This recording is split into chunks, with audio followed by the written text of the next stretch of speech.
A commercial resupply mission delivers to the space station, visits from recently returned space station astronauts, and using deflection as a technique for planetary defense.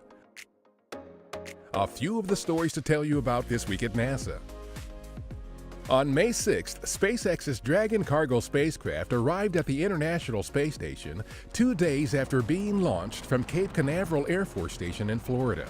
The Dragon delivered more than 5,500 pounds of research, supplies, and hardware to the orbital complex. It will remain at the station for approximately 1 month before returning to Earth with about 3,300 pounds of cargo and research. Our Drew Feustel, who served as Space Station Commander during Expedition 5556, made several post-flight appearances in the Washington, D.C. area, including a short presentation May 9th for employees at NASA headquarters. The week before, our Ricky Arnold, a member of that same expedition crew, also visited D.C. Arnold and Feustel returned to Earth October 4th after spending just over 6 months on the station.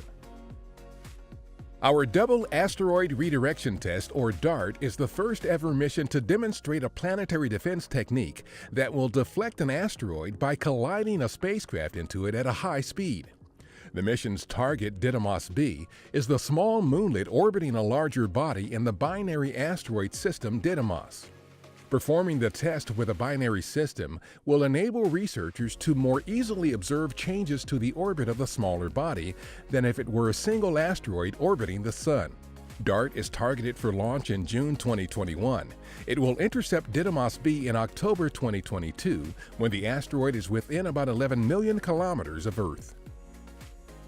For the first time, our Mars Odyssey spacecraft captured imagery of the Martian moon Phobos during a full moon phase.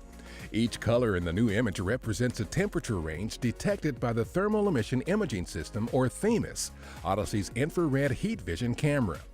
THEMIS has been studying the moon since September of 2017. This full moon view is better for studying material composition, whereas half-moon views are better for looking at surface textures.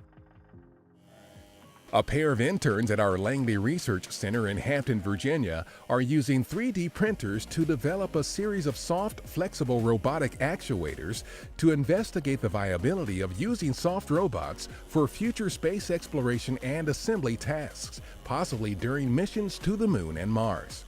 Being constructed from highly flexible materials such as silicone enables soft robots to move more like living organisms, which allows for an increased range of motion that traditional metal robots do not have. That's what's up this week at NASA. For more on these and other stories, follow us on the web at nasa.gov/twan.